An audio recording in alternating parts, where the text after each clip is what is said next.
Hi, I'm Daniel MacIvor, and this is Queer Joy, celebrating the champions and changemakers of the 2024 PTP Pink Awards. This episode, Legacy. The inaugural awards were held on November 7th, 2024 at the Globe and Mail Centre in Toronto, hosted by drag race royalty Queen Priyanka, with performances by brilliant queer artists including Katie Tupper and, as documented in Episode 6, a Moment for the Ages rendition of Going to a Town by Rufus Wainwright, and moving speeches by community champions like Elliot Page and Jeremy Dutcher. It was a night to remember, worthy of its own podcast even. Here is PTP CEO David Wahlberg speaking at the awards. We are very excited that we have as our guest tonight someone who has stood with our community through celebration and devastation, through thick and thin, better and worse, for decades. Since the 1980s, she has marched with us, she has fought with us, danced with us, and has been the very definition of an ally. Please welcome now, to say a few words, Toronto's Mayor, Her Worship Olivia Chow.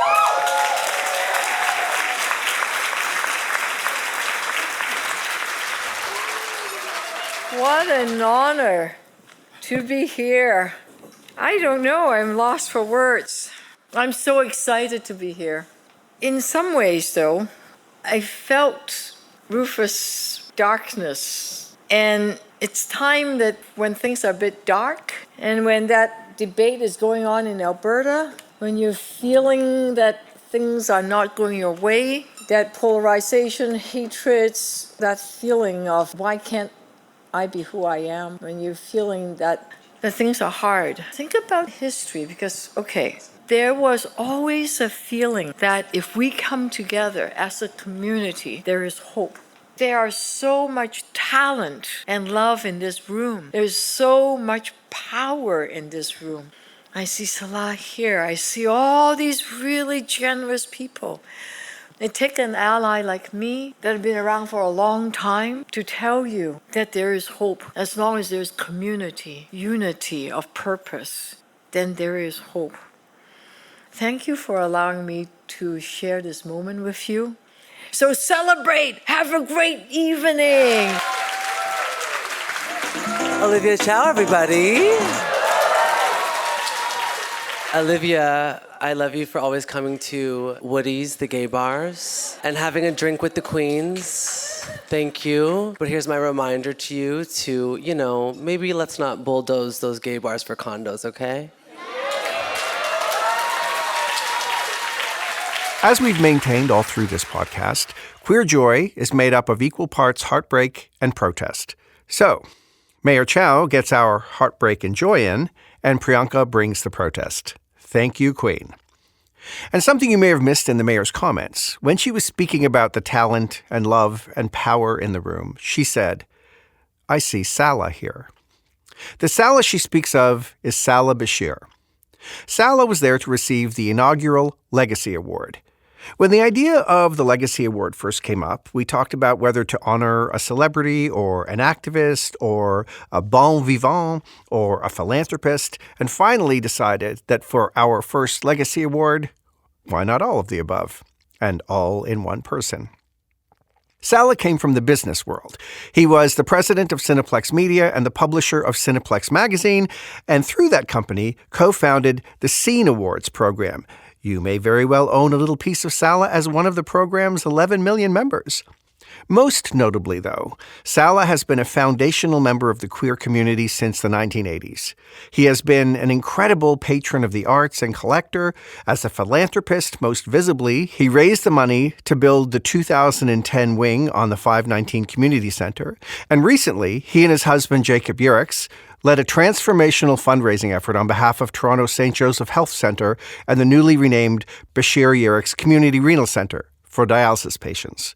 Salah has been unstoppable, though in recent years, complications from a kidney transplant and some serious mobility issues have forced him to step back a bit, though it hasn't hindered his promotional adventures in support of his 2023 memoir, First to Leave the Party, nor did it stop him from attending the Pink Awards to receive his honor.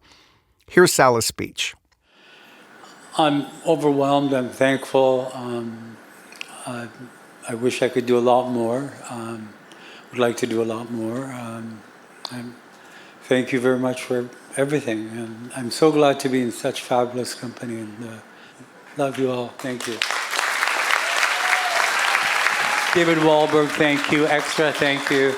Michelle Mama, I want to do my documentary now. And when they go low, step on them.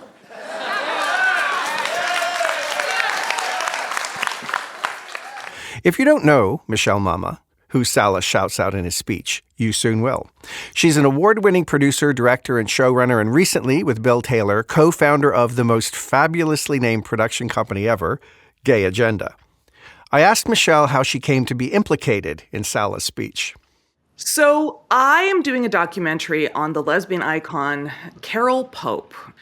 And one of the people I interviewed for that documentary was Salah.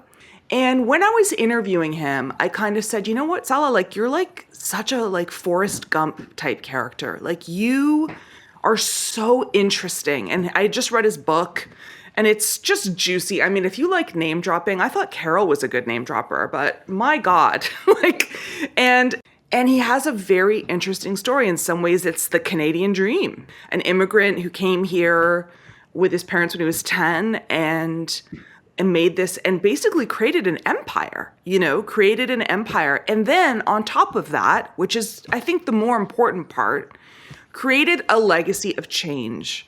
I mean, I was a little snot-nosed 20-something running around going to parties on Church Street, and I would hear about these fancy galas that God knows I could never afford to go to, that Salah was throwing. And he was this myth, this incredible human being who was not only a huge success. I mean, this is how far we've come, Daniel. Somebody in the early 2000s being a CEO and a corporate titan and also being an out gay man was still a big deal. I mean, it was such a big deal. It was like, whoa, he runs Cineplex and he's gay. He's one of us.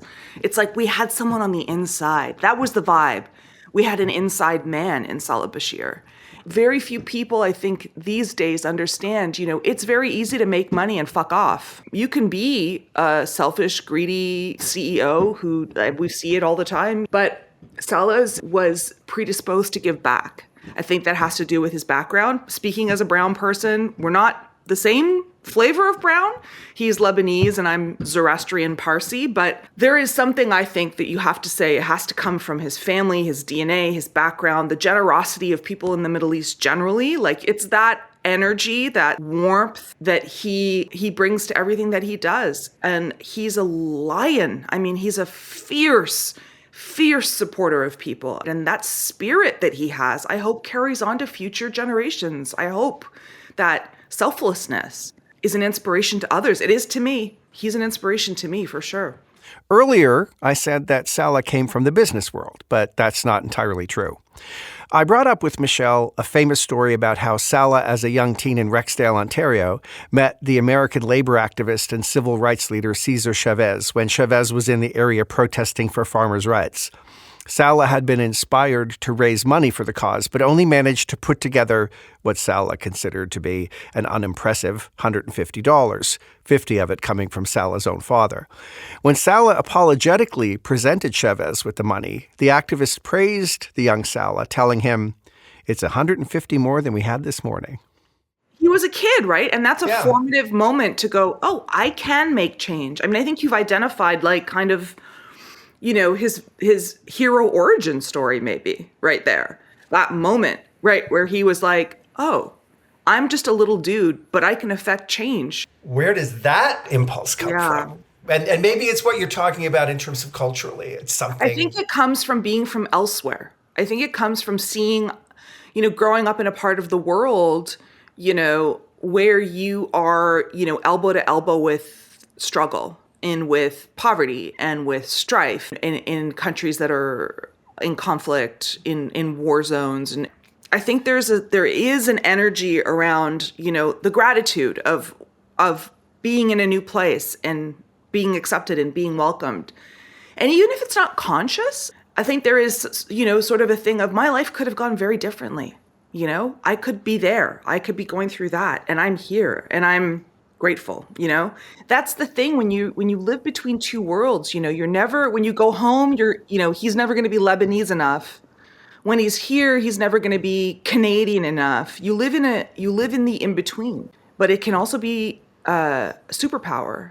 It kind of creates almost like this like international passport energy where he's the international James Bond wingman of all time or something. Like he gets joy from watching other people flourish and thrive and be in their element. And he's, another thing about people from the Middle East, they love music, entertainment, parties. If only I could have been at his dinner parties in the 80s. You know what I mean? Like he just is, it's not a boring ass party with monoculture. He's going to have a Rent Boy and he's going to have a Margaret Atwood and he's going to have Elizabeth Taylor and he's going to have some crazy leather dykes. And I know, I've read the book. I know what his dinner parties were like. And it's like, wow. Like, and then you add the queer element to it. So it wasn't just, high, low in terms of class and strata. It was also like queer and straight. And that affects change. That's the Trojan horse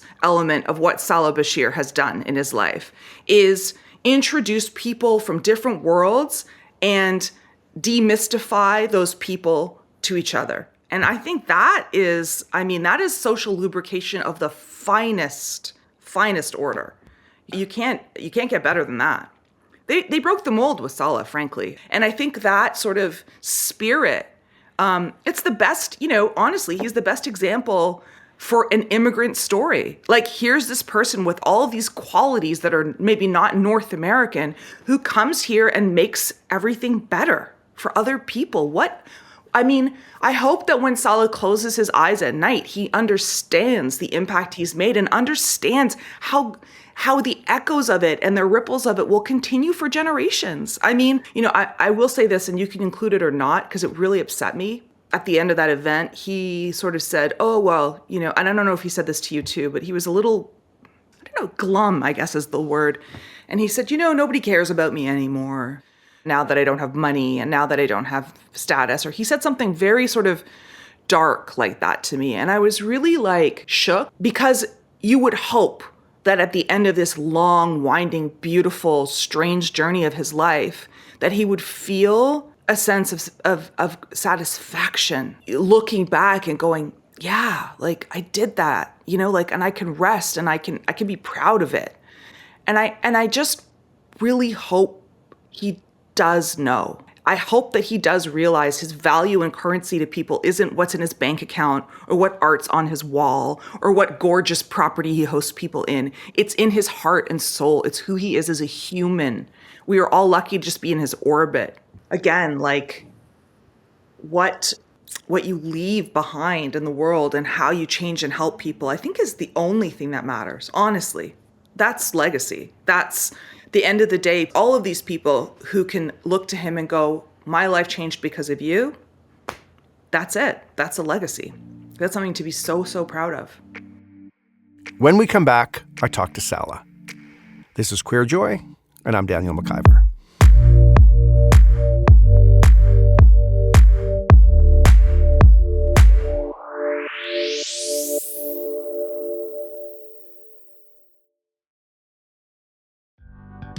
The 2024 PTP Pink Awards was made possible by the generous support of our sponsors, and we are deeply grateful for the generosity of our title sponsor, Decium, the Abnormal Beauty Company. Thanks to Sarah Frumstein and the entire Decium team.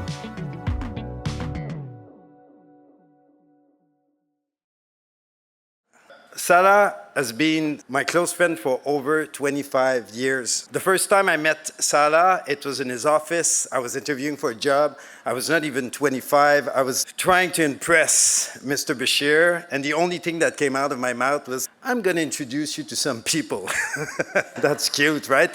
Salah introduced me to like 3 mayors, including Olivia Chow, to a prime minister, to 3 governor general, to Elton John, and the list goes on. And I knew the bartenders at Fly. We say that in the queer community, we choose our own family. I chose Salah, and it was an honor to have Salah choose me as well. So, Salah, tonight, I thank you, we thank you, and please keep doing the excellent work that you've been doing for all these years. Merci. Welcome back to Queer Joy. I'm Daniel MacIvor, and that was Canada Media Fund's Vice President of Communications and Promotions, Mathieu Chantelois, introducing Legacy Award winner Salah Bachir at the 2024 PTP Pink Awards. And this is my conversation with Salah. Where are you, Salah? Where are you currently at this moment? I'm in Paris, Ontario. Thanks for doing this. Thank you. How did this all start? Can you talk a little bit about that's $150 more than we had this morning? Yeah, that's stuck with me my whole life. We were boycotting grapes outside in Rexdale Plaza, north suburb of Toronto. And I didn't collect very much money, and I was going to go see the Chavez that night. And my dad, who's a union man, was a union man with the Local 46, the welders and pipe fitters, and gave me $50 extra. And then I was sheepishly went up, said to him I only collected $150. But he explained that $150, how it would go, how it would be spent. And it's $150 more than we had this morning. How old were you at that time? 16 or 17. So what motivated, what pushed you, what do you think, what was it? I've never been one to ignore something, and then I'm not sure whether it's a tight-knit village life that we had or whether it was just something that's in you that you need to do. As in some cases, you spend more money than you have doing. So You speak about this sort of general idea of we want to do this. I don't know that people generally want to do it. I think it's something very particular to you and people like you. Yeah, I mean, I'm surprised as I look back and, there's huge things that are done in, where money isn't raised and it's just spent on an evening of cocktails and people doing stuff. And then no one tells you where their money goes. So you can tell, we've raised $2 million, but the expenses behind it. And I think that's important to make sure that it gets to the people you're trying to get to. It does what it has to do. If I were going to identify, and you may disagree with this, but I feel if I was going to give you like three babies, I would say the 519, artists generally, and the renal clinic. Am I missing anything, that's super significant for you? AIDS, the AIDS Foundation, stuff in the Middle East. We've done a lot in the Middle East. Also poverty and wherever an area I'm in that I see like real need. I mean, for me, the 519 does everything because the 519 used to have a clothing exchange program, used to have a health bus. Years ago, used to be the hassle-free clinic, used to be out of there. It is the hub, no matter what your politics are, unless you're a fascist, I suppose. The renal clinic and healthcare, because of my kidney transplants and stuff. I did a lot of my dialysis there.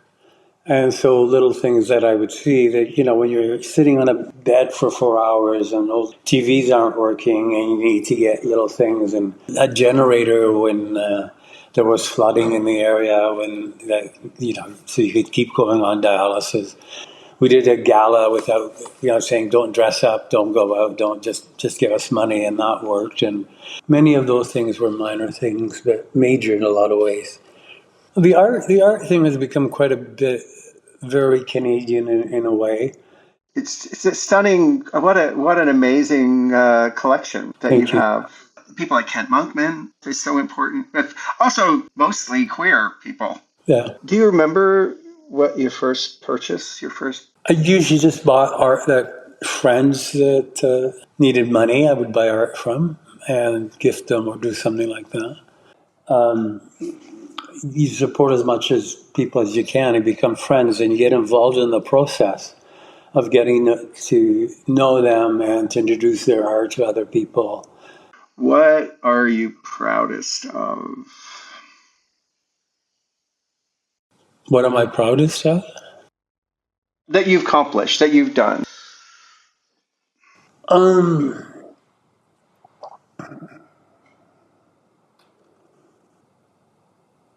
This is where you're editing, right? Oh.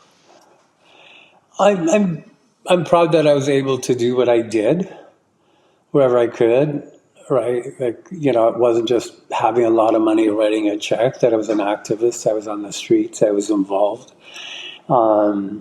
It isn't about buildings and things named after me, and that I was an activist all my life, in a way that when I could walk and go to demonstrations and participate in all aspects. And I'm proud that, I wish I could have done more. I wish I could still do more, yeah.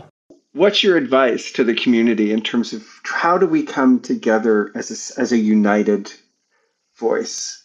People have to remember that 40 years ago, you couldn't even mention the word AIDS.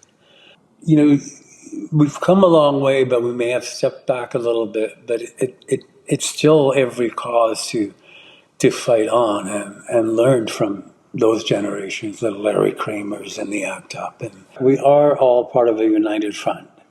We are all our allies. And then you have to have a united front for a common enemy. And then if you believe in community or in our community, then you can't then take our community and keep slicing it into slices of pie of community. I think the bigger picture always, keep your eye, as I said, that united front. The youth who are looking at us now, here in Paris, Ontario, there's drag nights, there's painted sidewalks. It's so active, and that's what we need to support. The people who, the Trump administration or whoever comes here, it's slowly taking away rights while we're bickering. And so I think being vigilant and, they can do their stuff, but we can do a lot more of our stuff to get our agenda around. And in the end, I think the majority is on our side. That's why a united front is important. It's the loud minority that seems to be taking all the oxygen, though. We tend to be quiet, right? And I guess we have to get louder, maybe. Yeah. Anyway, I won't keep you any longer, Salah. Thank you. That was great. And I'm going to talk to Michelle about you next week. You're talking to Michelle about me? Why? Well, because you called out, you said in your speech, at the end of the speech, you're like, oh, wait, Michelle Mama, I'm ready for my documentary. So I want to hear about it. I mean, what was the word I read about you? That it was a word that surprised me. Bashful. I would never use that word to describe you, but then when I heard it, I thought, oh yeah, maybe you're shy in a way. Yeah, I think behind all of that, you don't want to lose yourself in other things. And yeah. Anyway, all right, we'll leave it at that. I'll hopefully we'll get to see you. Okay, great. Okay. All right. Okay. Thank you. Bye. Okay. Bye. I left that bit on at the end because I wanted you to hear Salah's thank you. The sincerity of it, the smallness of it. This is the paradox at the heart of this powerful, bashful man. I don't think it's a new thing for Salah, but it feels more present, more tender. And maybe this is something of what Michelle noted as the glumness she felt in Salah after the Pink Awards ceremony. I wonder if it's directly related to someone coming face to face with the idea of their legacy. Because in fact, legacy is not something experienced by the conductor of that legacy. It's only something that exists in its effect. It's only really felt in the absence of the person to whom the legacy belongs. No, not belongs. It belongs to those left behind, really. It's another bit of heartbreak. But let's motivate that heartbreak to inspire its siblings, protest and joy. Let's look forward into another round of champions and changemakers and the PTP Pink Awards 2025. But first, a thank you to those who made the inaugural year such a success. Presenting sponsor Decium, award sponsor BMO, and our tireless leaders, Jennifer Maguire and CEO David Wahlberg, Gina Hera, Andrew Chang, Mitchell Cheeseman, Lori Lynn Barker, along with the whole PTP team, our hosts, Shannon Burns and Queen Priyanka, and from Kelly Green Company, the brilliant and unflappable Kelly Sudsbury and her fabulous wing person, Susie Adelson. Queer Joy was written and narrated by me, Daniel MacIvor, produced by Pink Triangle Press, and edited and mixed by Jamie Foles at Sound Park Studios. And here's some joy to go out on. I'm a star. Priyanka's downloadable single, and a reminder to all these stars, and especially you, Salah. I'm Daniel MacIvor. Thanks for listening. So get on up, you know zero, you are strong.